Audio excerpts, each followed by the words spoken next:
on va parler de ces frappes meurtrières à Odessa.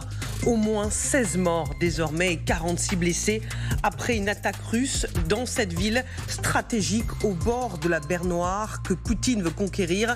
Des bâtiments résidentiels ont été touchés, des voitures ciblées. Regardez l'étendue des dégâts.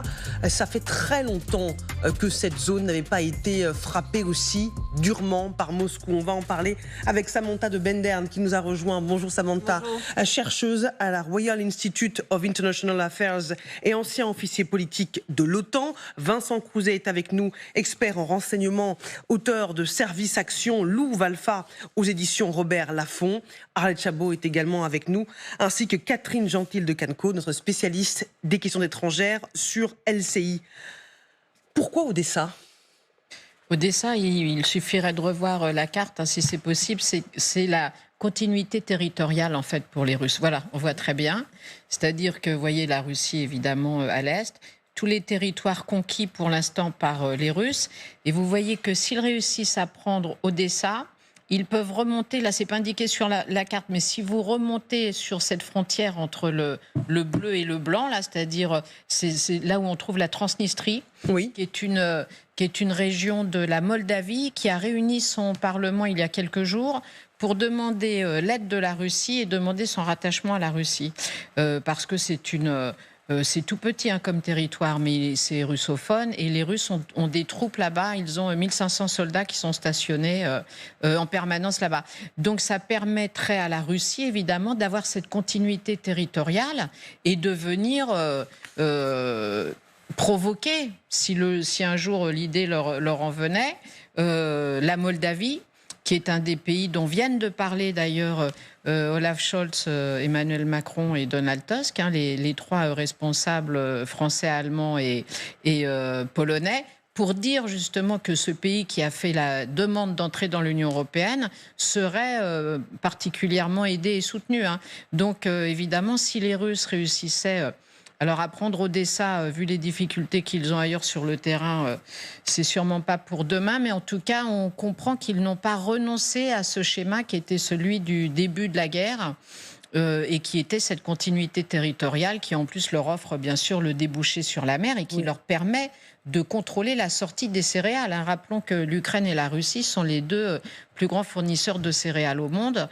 Donc, si vous avez la main sur le robinet dans cette région-là, vous pouvez décider de nourrir ou d'affamer la planète. Donc, pour les Russes, à tous les niveaux, c'est absolument fondamental pour eux si un jour ils réussissent à prendre Odessa, ce qui évidemment n'est pas encore le cas pour l'instant. Samantha. Oui, alors, il y a quelques semaines, l'ancien président, l'ancien Premier ministre Dmitri Medvedev, dont on a beaucoup parlé sur ces plateaux, qui adore dire des choses totalement grotesques et parfois très choquantes sur sa chaîne Telegram et en public, a dit très clairement « Odessa est une ville russe et nous voulons la reprendre ». C'est vrai que dans l'historique et dans l'imaginaire russe, il y a Odessa figure de façon importante, il y a certains écrivains ukrainiens juifs que les Russes s'approprient pour eux, notamment par exemple Isaac Babel, qui est un grand écrivain en langue russe qui venait d'Odessa. Donc Odessa est une ville mythique pour beaucoup de Russes et Medvedev l'a souligné. Comme l'a très bien dit Catherine aussi, c'est le port par excellence, c'est le port qui fonctionne le mieux aujourd'hui, un des seuls par lequel les céréales ukrainiennes sont exportées. Et il y a eu des frappes importantes ces dernières semaines. Il y a eu des morts la semaine dernière, d'ailleurs.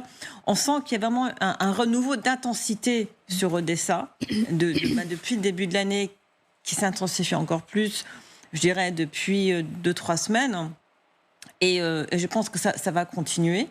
Il y a à peu près 10 jours, le président Zelensky et le Premier ministre grec étaient à Odessa. Et un missile est tombé tout près d'où ils étaient. Et ça a été un choc parce que c'était un des premiers chefs d'État européen, chef de gouvernement européen qui a failli être tué sur le sol ukrainien. Et ça a aussi été un des moments les plus chauds pour le président Zelensky. Donc oui, Odessa est une cible stratégique pour les Russes.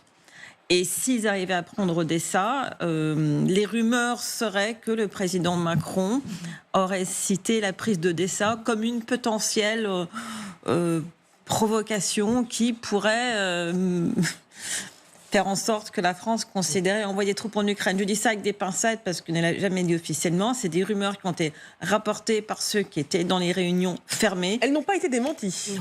N'ont pas été démenties.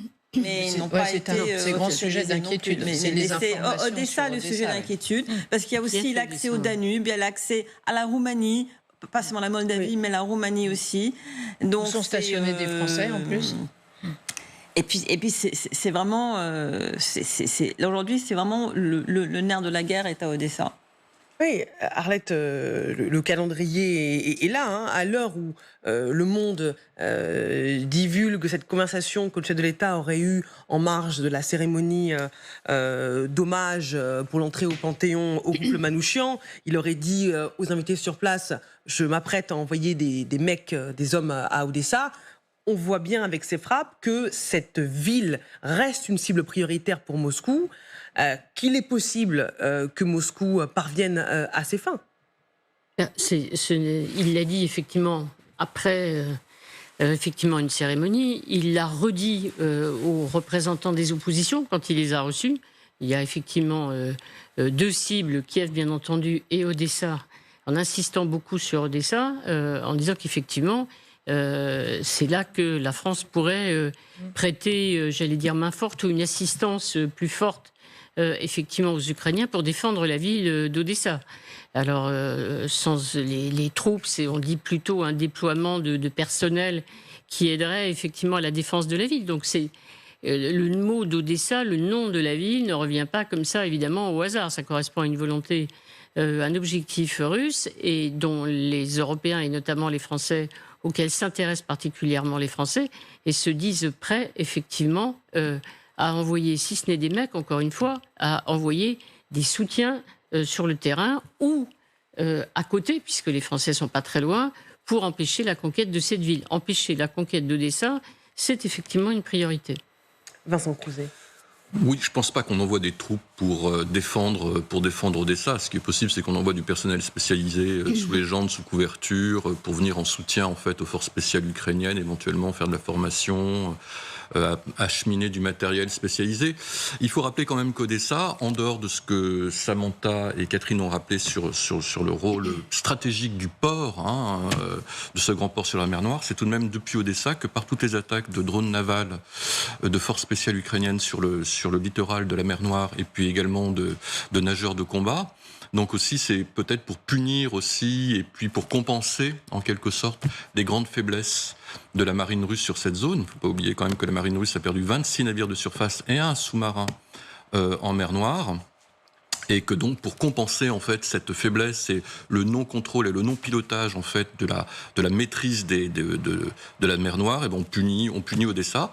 Alors je note qu'on touche des cibles civiles de manière indiscriminée, alors que cette nuit, par exemple, les Ukrainiens ont procédé à une frappe sur une raffinerie à peu près 100 km au sud-ouest de Moscou, dans l'oblast de Kalouga, et ils ont frappé un objectif stratégique, alors que là, on frappe un petit peu au hasard. Je pense qu'Odessa va être effectivement puni, comme le rappelait Samantha tout à l'heure, parce que pour les Russes, c'est une ville symbolique.